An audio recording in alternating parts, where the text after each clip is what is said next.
All right, welcome to the first War Media Bears recap of 2023. The Bears lose their franchise record ninth straight ball game after they drop a New Year's Day game to the Lions 41-10.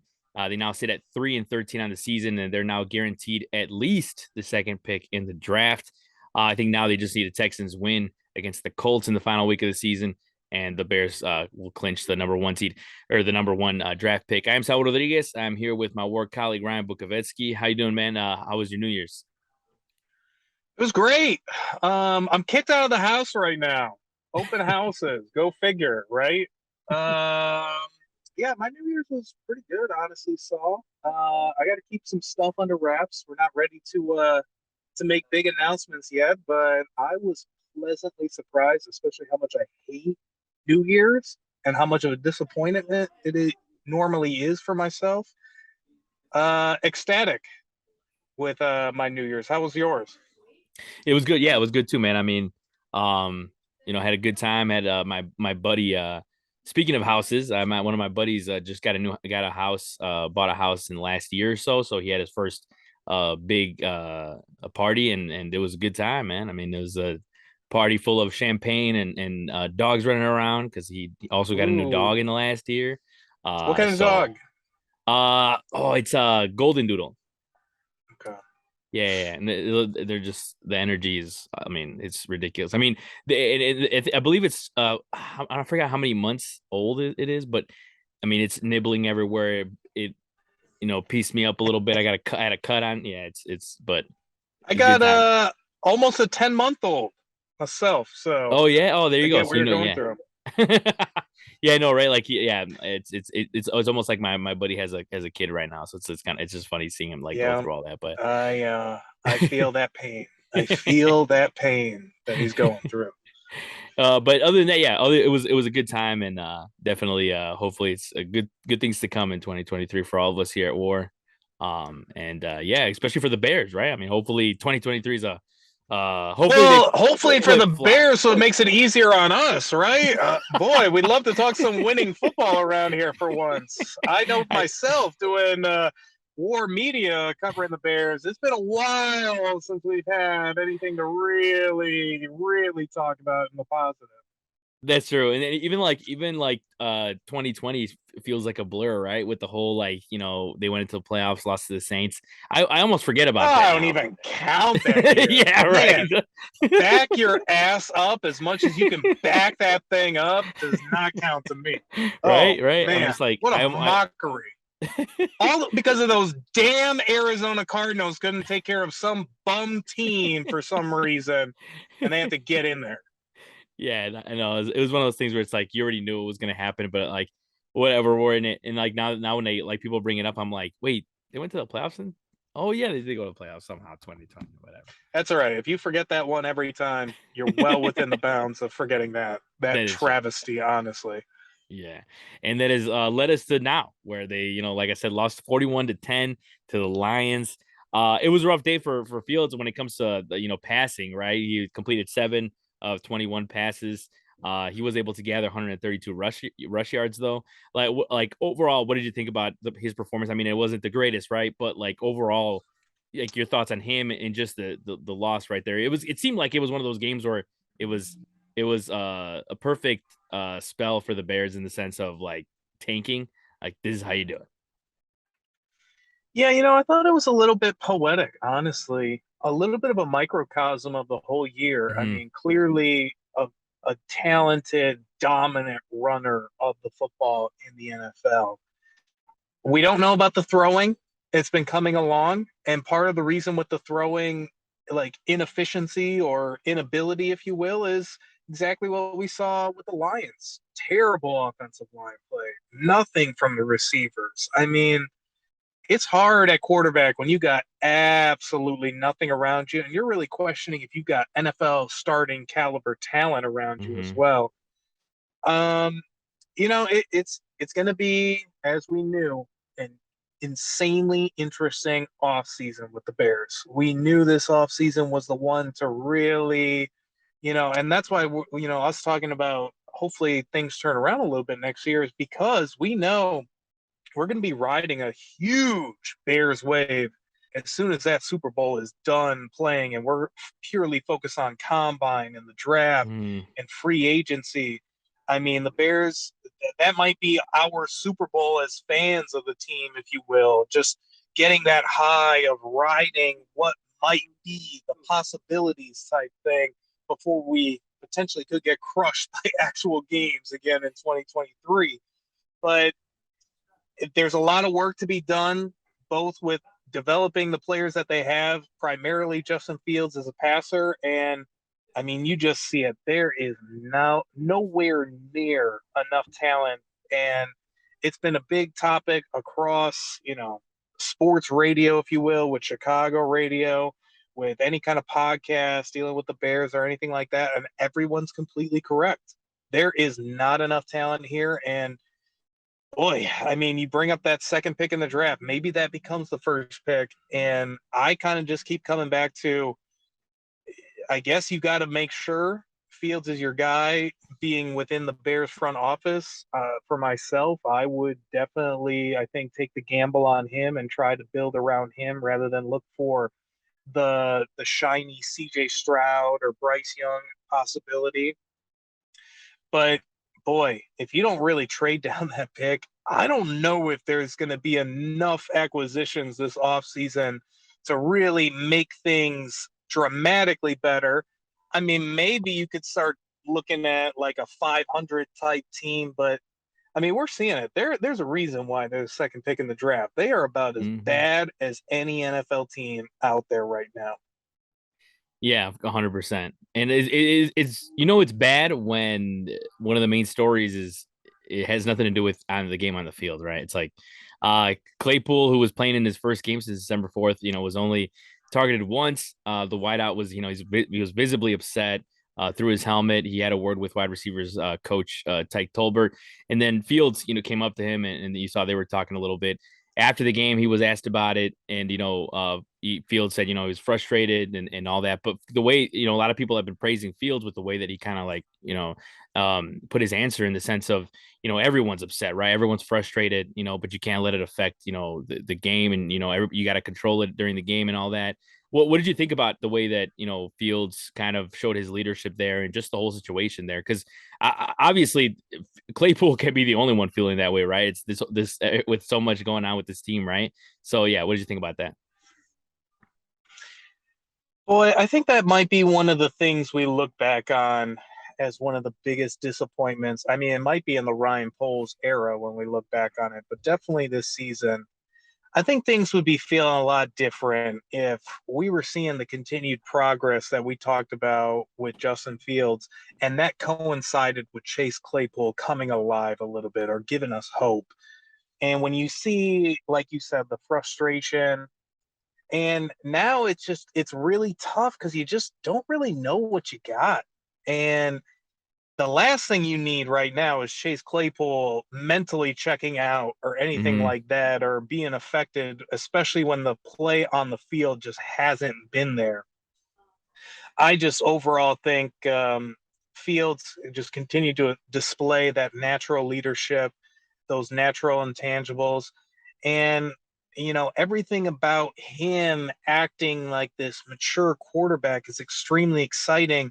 It just keeps coming back to I just don't know how great of a passer he can be. Mm. And had that kind of maybe Claypool been healthier these last few games and they've been able to build some kind of rapport, I feel like we'd be having a completely different conversation about everything right now. But when you don't have that and it's been a disappointment and you're really worried, like, damn, do the Steelers with Mike Tomlin and these guys really know this guy? And was that a big mistake, even though on paper it looked to make a lot of sense? If some of that was alleviated with play on the field, then this outburst and some of these things aren't a big deal. But when that play isn't there, you just wonder, like, how is this going to turn out? And again, we're talking about draft picks and what you can do. I mean, without the Dolphins' first round pick, that second rounder is basically like the first pick of the second round or the last pick of the first Mm-hmm. round, depending on what happens on Sunday. I mean, that's a big deal. That's a big deal, and I get it. There's no receivers in this draft class, and there's no receivers really in free agency that you want to pay that insane market that comes along with it. But ultimately, Matt Eberflus and this coaching staff, they've got they got a lot of work to do in getting a lot of these pieces and parts going, and it's been frustrating that they haven't been able to get him more involved. And now we definitely won't see the Fields Claypool connection this Sunday. Ultimately, I think in a vacuum, that's not a big deal, the outburst. And ultimately, I really like Justin Fields stepping up and being that leader. But boy, if you're not a little bit nervous about everything, I don't know if you're watching. Yeah, that's true. And one of those things that the Bears are trying to figure out, right, is a wide receiver position, kind of as you alluded to there. And they, I mean, there's a couple tidbits I wanted to hit on, before we move on. Is Fields, as you said, is out for Week 18. Nathan Peterman is going to start, and then so that means Fields will not surpass Lamar Jackson's single season rush record, which I think he's 63 yards shy. And then other news also as well is Equinemius St. Brown resigned for a year. And there was a lot of dismay. I feel like I saw on social media, just a lot of people being like, why and whatever. But it's like, it's one of those things where kind of like with Velus Jones Jr., the fact that like people are like, oh, drop him or release him. I was like, I don't think the Bears really have a lot of room to say, hey, let's not have this player, or hey, let's release this player. Like Equinemius hasn't, I know he hasn't done much in the sense of, putting numbers up, but you could tell also that Fields likes throwing to him because he did a lot this year. And there's something there in the sense of relationship. But I mean, what do you think about that signing? Obviously, Equinemius is those type of guys that he does. I think he probably looks better in a team where there's a 1 and a 2 and maybe even a 3, right? It's like he's a complimentary guy, just because he kind of has been his whole career with the Packers and all that. But what do you think? One of the Fields not playing Sunday, and just to the Equinemius signing as well. With Fields not playing Sunday, I mean, we talked about it last time we were Mm-hmm. together. I'm all for him getting reps, but if you feel like he's too injured or there's things showing up on the Mm-hmm. MRI, I'm not gonna raise any stink about, hey, he should be out there playing.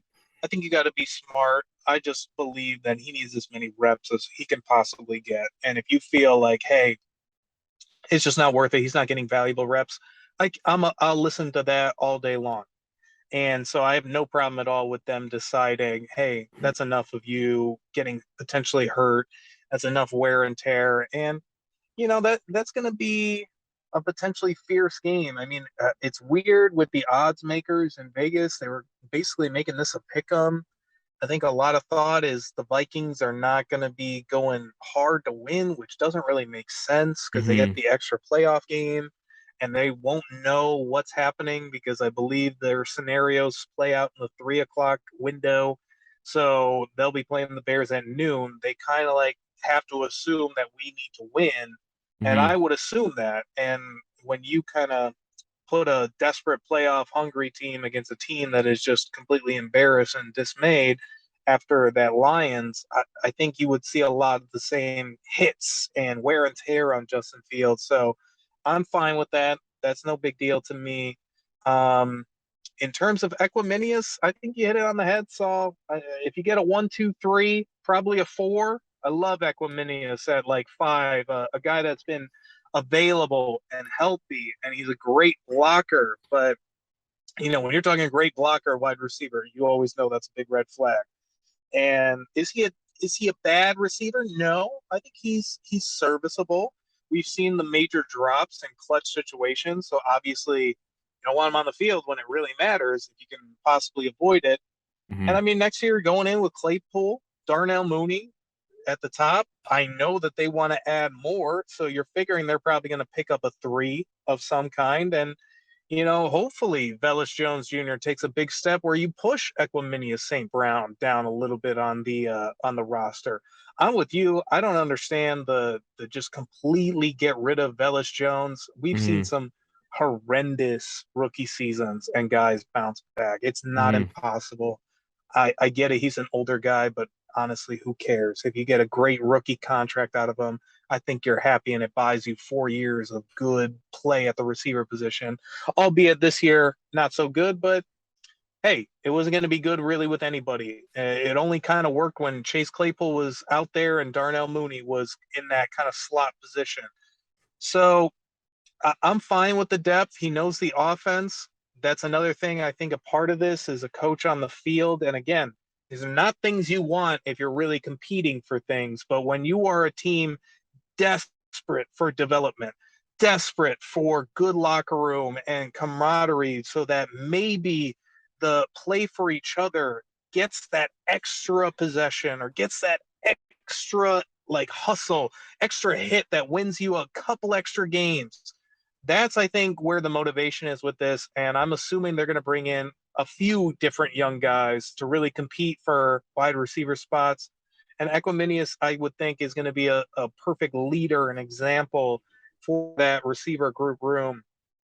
But, you know, I wouldn't be too concerned unless you start seeing the Dante Pettis signed and some of these other guys. And then it starts looking like Equiminius might be getting valuable playing time. That's where my concern would come in at that point. Yeah, it's a good point, right? It's kind of like where the signs are pointing to when other signs start dropping, and that'll probably give us a little bit of a picture of where he's going to land in the depth chart, right? Yeah, it's and you did make kind of a good point of the way you said it, right? It's like if you see kind of like what you said is kind of you see Equanimous St. Brown playing a lot as a problem with your wide receiving core there for sure. I mean, kind of moving on with our playoff push segment of the show. In the AFC, one of the main talking points this week, obviously, we all know has been that Bills Bengals game that was supposed to unfold on Monday. And it was postponed. I believe they were in the second quarter or at least late in the first quarter, but due to the injury that was suffered by Bill safety Demar Hamlin, they performed CPR on him for like 9 minutes on the field, and it came out later in the night that he suffered cardiac arrest. All signs seem to, have been a little more positive in the last couple like 24 hours, I should say. But what was your, I mean, man, what was your opinion on that situation? And kind of, I don't know, were you watching that night by any chance? I did. I watched Mhm. that live. Yeah, I mean, just a travesty, and you know, it's just like obviously every thought and prayer with Demar and his family, and really just hope he pulls through. I mean, there's no question that's first and foremost with everything. I guess if you're just kind of looking grand scheme, I am very interested to see how the league kind of handles this because that game was extremely valuable for seeding. Mhm. Even if you were trying to think like, okay, let's just kind of put them on an island or something like that, or maybe we get some tie break of some kind. The Chiefs are just lurking in the shadows a little bit, Mhm. where they could still potentially jump up into that two. I don't know if they have a shot at the one seed, but I think that if the Bills were to lose out, that they might be right there for that as well. So a lot is riding on this game. I don't know how you're going to fit everything in. It already seems like that week off from the Super Bowl is going to be canceled at this point. They're going to need that week to make up something of some kind. Mhm. Um, it's really, I'm just kind of fascinated to see how the league, from a scheduling standpoint, sort of takes care of this. And, one thing that besides obviously his health, just kind of like wondering out loud a little bit with like, how do you think this would play out if they cancel the games tonight? I mean, you're just kind of thinking, these stadiums have like concerts and shows and other things, and you just wonder, are we going to get that random like Bills playing the Browns in Detroit type thing that we Mhm. saw earlier this year, and how that really impacts obviously playoff and seeding, and then that's not even to mention sometimes what we see as these hot teams just kind of playing good football at the right time, a la New York Giants versus New England Patriots with Eli Manning. You just wonder if maybe does this just kill the Bills a little bit in their pursuit of a Super Bowl? You wonder if maybe this opens the door for some other teams that maybe we weren't thinking about because of some potential weird scheduling, weird traveling that wasn't expected. That's what makes the one seed so valuable. Besides moving on to the next round, is you're going to have home field. This continuity type thing where you don't have to change your routine at all. You don't have to adjust to a foreign environment. Everybody's in their beds at night type thing. And I just wonder how some of this is going to play out. And I think ultimately, um, it's gonna I think make these playoffs a little bit more interesting than maybe they already were at this point. Yeah, no, 100%. And I think, um, you know, that's what I've been wondering too is how they're gonna when they're gonna play it, if they're gonna play it, right? How it's gonna work. Because it is, yeah, as you said, to the seeding, it does, have some importance there. I mean, the Bengals sit at 11-4, the Bills sit at 12-3. So there's a chance still for the Bills to get the one seed. The Bengals still have a shot, but it's unlikely compared to the other two teams. And kind of the one thing a lot of people were talking about was the way that the league handled how long they took to postpone the game. And I think really because a lot of people are just showing saying this is what just shows how the league, the lack of care they have for the players, individuals, and I completely agree with that. I think they took way too long to postpone it, and the whole canceling and the whole putting the teams in the locker room and still discussing that. It just took way too long. And I think it also wanted to kind of shift our focus because it's Dolphins and Patriots that I wanted to talk about next. And Dolphins obviously have the situation with Tua Tagovailoa about, with the concussions and all that. And it's, again, just another scenario where the NFL just lacks care on that, whole situation because they obviously care more about the money necessarily than the player.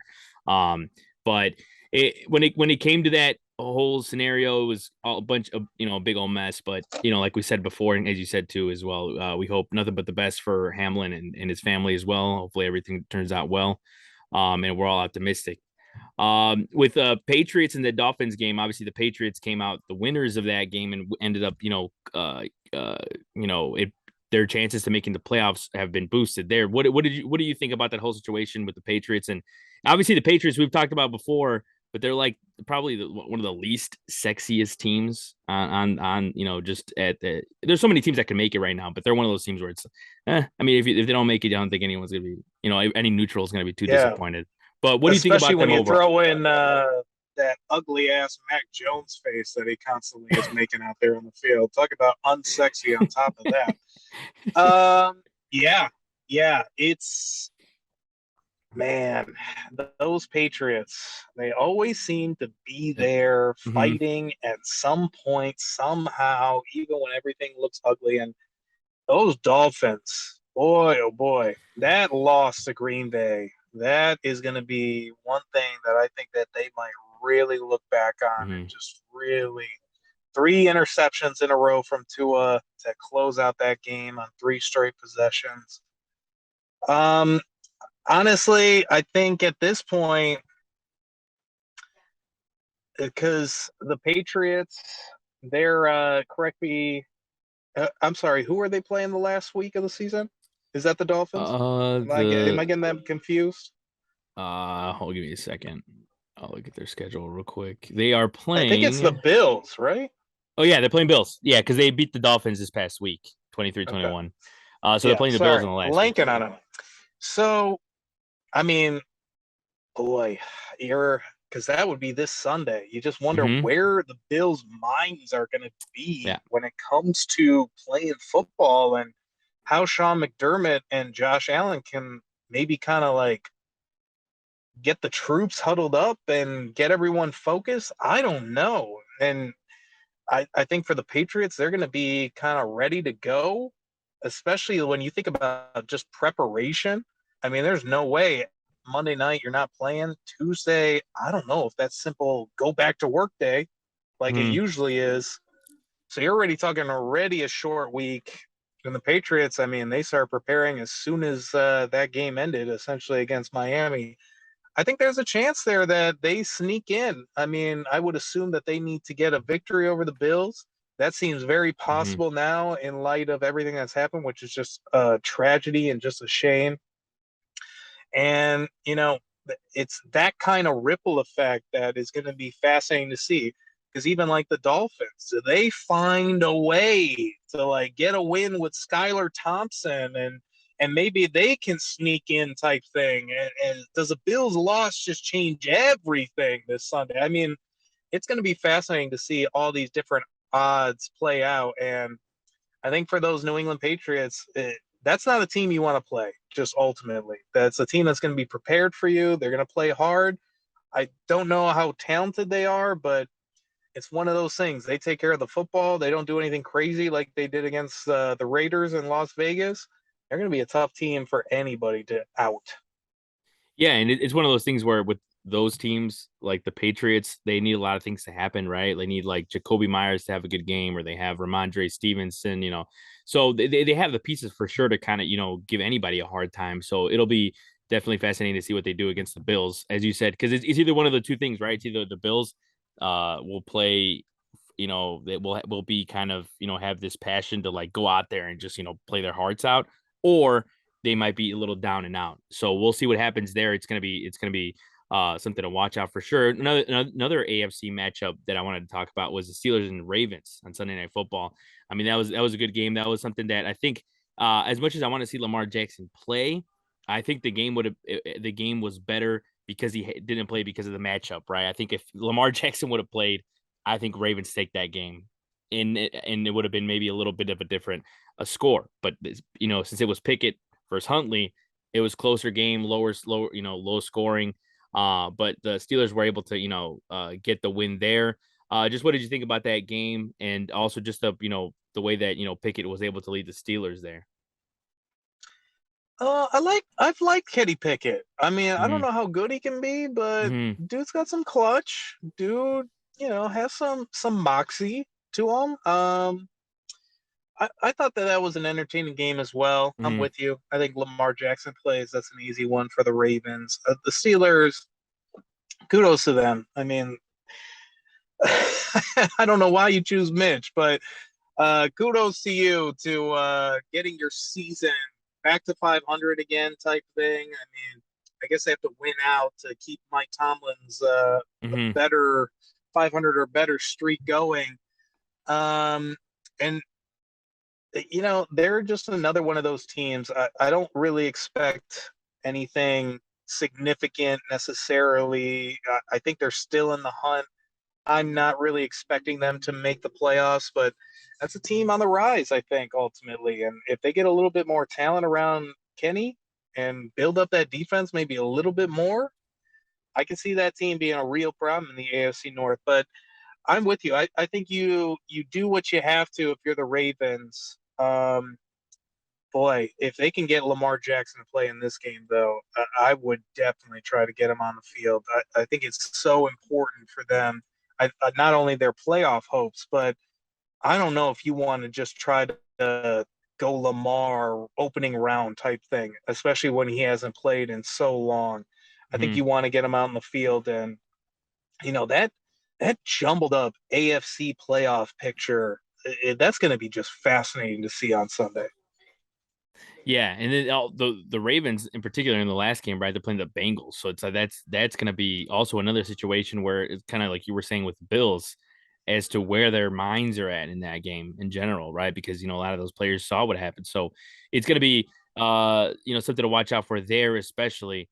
But another big matchup as we shift And over to the and NFC. Oh, go really ahead. quick, Mm, everything just means everything. Like no one, yeah. like the Bengals, they're not like, hey, we're gonna put in the backups. Like Hmm. that's what's fascinating. A lot of these games, it means something for both sides. Maybe not as much as win and get in type Hmm. thing, but you're not just playing backups either.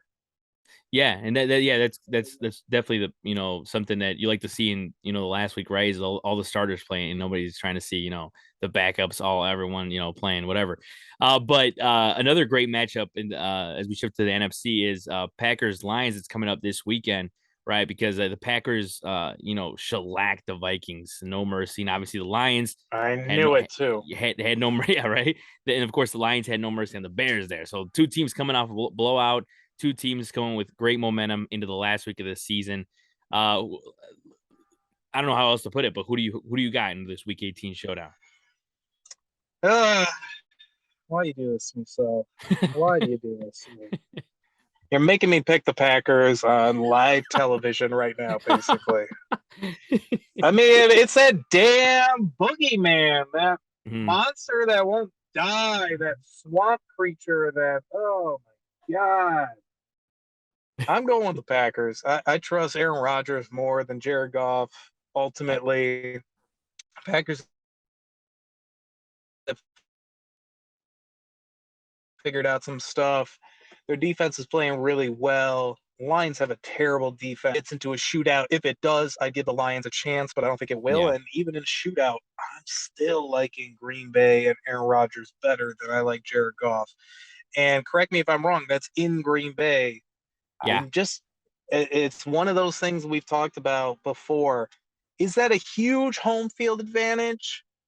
Probably not. But when you're the Lions and you don't play outside all the time, Hmm. it can be just, it can be that cold slap in the face. It doesn't mean you can't play, but you see things like the Falcons going to the Bears and quitting in the second half all the way back when Rex Grossman came in at Sunday Night Football. Like that stuff happens. And I think on a cold, like hard field where everybody's slowed down and Detroit really wants to use that speed, they're not going to have maybe as much of it. I think the Packers are just going to overwhelm them ultimately.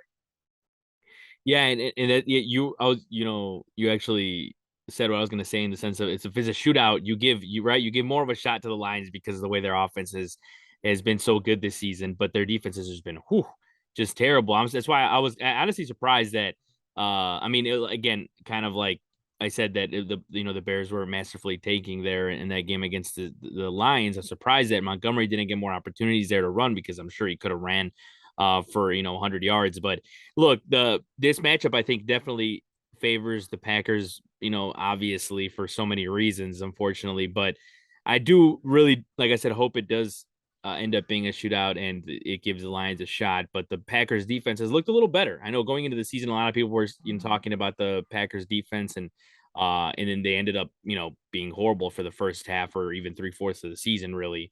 But they were able to pick up the slack and kind of help them, help themselves there and kind of get back into the playoff picture. So it's going to be the definition of a showdown on Sunday night in Green Bay. So that's going to be one to watch. Other teams, the NFC clinched. The Giants are back in the playoffs for the first time in 6 years. They beat the Colts 38-10. Buccaneers clinched their spot. So Brady, of course, is back in the playoffs, even though 8-8. He's in there, but yeah. What are your thoughts on the Buccaneers, man? Like, you think with Tom Brady, you think he's got room for one more run in him? I mean, I don't expect it, but I wouldn't discount it. I don't Yeah. think that that's insane. I mean, he's got Mike Evans, he's got some weapons. It's going to come down to who he's matched up against, but honestly, who's the quarterbacks that you're just ultimately I'm afraid of them in the NFC? Like, there's not a ton. Hmm. Like we're talking. Jalen Hurts has had an MVP caliber season, but let's see it in the playoffs, right? We've seen that story before where an MVP type player doesn't show up in the playoffs because Hmm. it's a different animal. It really is. Aaron Rodgers, I guess, is kind of sneaking in, but I mean, does Kirk Cousins bring fear to you? Does, Brock Purdy bring, like, there are a lot of names where you're just like, I mean, I could see Tom in a vacuum. Yeah, I could see Tom beating those teams just because of him. And ultimately it's going to come down to that defense. If it can be dominant, I think offensively, what really holds the Buccaneers back is that offensive line has just been so decimated with injuries. I don't know if they have enough there, but if there's a quarterback that knows how to adjust to that kind of thing, especially in game, I mean, it's going to be Tom. So I could see it. I could see it. I mean, I'll give you this, or I'll give Tom this. He has been since day one clowned about coming back, the divorce. What the hell are you thinking? Boy, does he suck. I mean, this for a competitor like him, that's a stage and that's an opportunity. And sometimes with those guys, even when they are old as hell, that's all it takes to show that magic. A little bit of doubt and just give me the opportunity. So I don't expect any crazy run, but I don't think it's just impossible. If you told me there was all these big name quarterbacks like you have in the AFC, Josh Allen, Joe Burrow, Patrick, no way Tom Brady's getting there. But in the NFC, maybe, maybe. Yeah, and then I mean, if him and Evans can replicate that in the next couple of weeks, I mean, what they did, this past weekend, I think they could beat anybody at that in the NFC, right? So, And I know that that's the Panthers, but they've been playing yeah, really good football lately. yep, yep, They've been really playing better. That game looked over, and they hmm came back. It doesn't like that's what I was trying to say earlier. Sometimes it takes like a game or a moment late in the season for a team to just start believing, and you get a hmm team that's hungry, believing with a quarterback that can lead. Things happen. Giants, Eli Manning, things happen.